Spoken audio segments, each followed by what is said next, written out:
Alexandre, por conta de alguns acontecimentos aí da última semana, nós voltamos a pautar essa situação que é o abuso sexual, principalmente o abuso sexual infantil, né? A gente viu aí todo o país repercutindo o caso de uma menina de 11 anos que a família queria assegurar o direito ao aborto, mas a discussão ficou muito no caso do aborto, mas pouco se falando sobre um abuso sexual que aconteceu. Quais são os sinais que às vezes a criança pode dar, os cuidados, prevenção, porque tudo isso, que é uma questão de segurança, né, Alexandre, passa muito pela psicologia também, né? Então, como é que os pais podem ficar atentos, Alexandre, a um caso que possa acontecer aí com uma criança, tendo em vista também, né, que muitas vezes isso acaba acontecendo dentro de casa, né?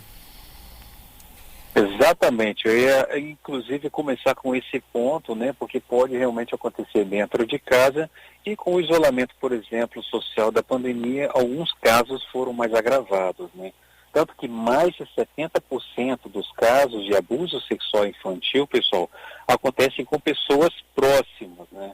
E por acontecer com pessoas próximas, ali que têm acesso à criança, tem contato direto com a criança, acaba tendo algumas consequências. Por quê? Nós estamos falando de criança. E a criança, ela em geral confia num adulto, né? E essa pessoa, já que 70%, né, são pessoas próximas, a criança acaba confiando nesse adulto, né? Então ela, de alguma forma, tem presença junto com esse adulto. Por outro lado também, por ter essa presença, às vezes a criança pode até mesmo sentir medo diante de uma ameaça, né? Como esse adulto ali, ele é próximo da criança, pode ser um adulto, pode ser um adolescente mais velho também, como ele é próximo da criança, ele talvez vai saber como criar essa ameaça, e muitas vezes vai fazer até mesmo por meio de uma espécie de, entre aspas, brincadeira, ele vai falar com a criança assim, olha, esse é o nosso segredinho. Então, o primeiro ponto que eu trago é esse, que nós temos que ficar atentos, que são pessoas que têm acesso à criança. Podem ser familiares, parentes diretos, podem ser vizinhos, cuidadores, professores, enfim. Então, esse é o primeiro ponto que nós temos que ficar atentos a essa estatística, né? O segundo ponto são os sinais que a criança pode apresentar, tá, pessoal? Vejam bem, o sinal mais comum é a regressão, tá? O que é regressão, pessoal? É a criança ter comportamentos de idades anteriores, como, por exemplo, voltar a fazer xixi na cama, ter dificuldades na escola, ter medos antigos que ela superou, mas voltou a ter, querer voltar a dormir com os pais, medo de certos ambientes, ou até mesmo ter algumas dificuldades de ter acesso, contato com algumas pessoas. Então, isso pode acontecer também. E o terceiro ponto é justamente o que nós podemos fazer quanto a isso, né? Na educação dos filhos, é importante que os pais, educadores, cuidadores falem sobre a questão da sexualidade. É claro que falar de sexualidade com criança, pessoal, não é a mesma coisa que falar de sexo, não é a mesma linguagem de adultos, né? Mas você vai falar sobre corpo, roupas, limites, que carinho é diferente de abuso, né? Você vai falar com a criança que o corpo é dela.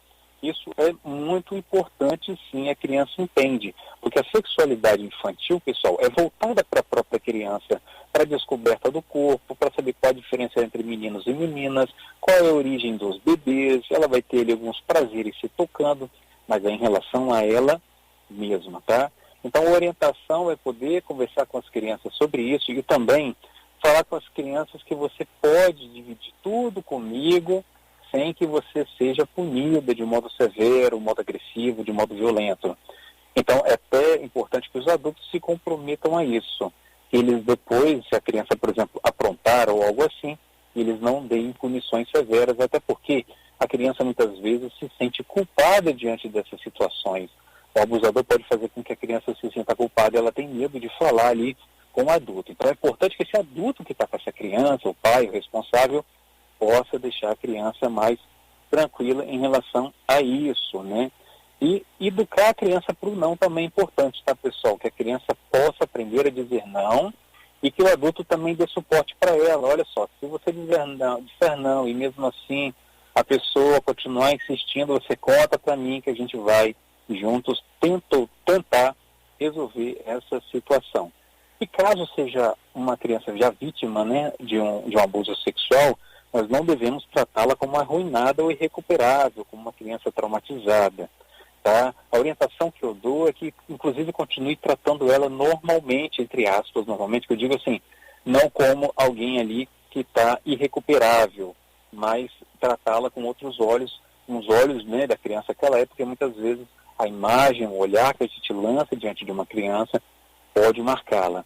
Então, essas são umas considerações, e é importante que, muitas vezes, para ter um tratamento de casos, em caso aconteça o abuso, ter um tratamento psicológico que inclui a própria família também, tá bom? Aí a gente abre agora para conversar um pouquinho.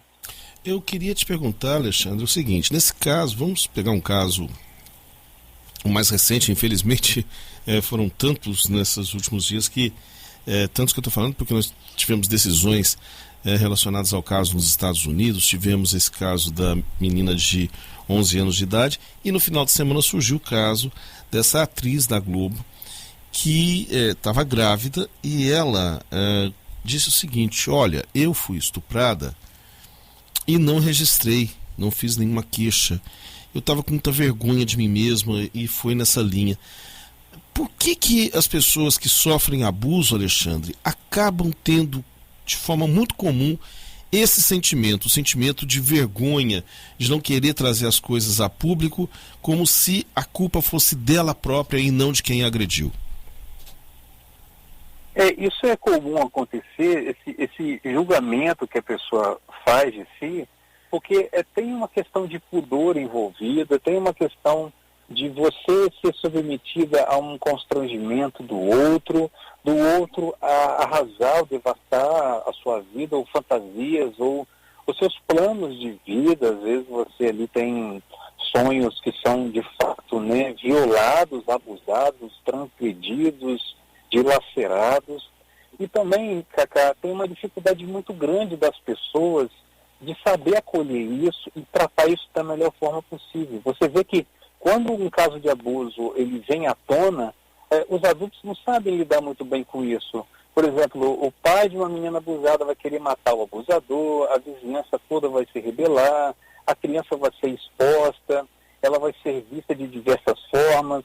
Se ela engravida, ela vai ser também submetida tanto ao olhar do outro, que vai dizer aborta, o outro vai dizer não, você não faz isso.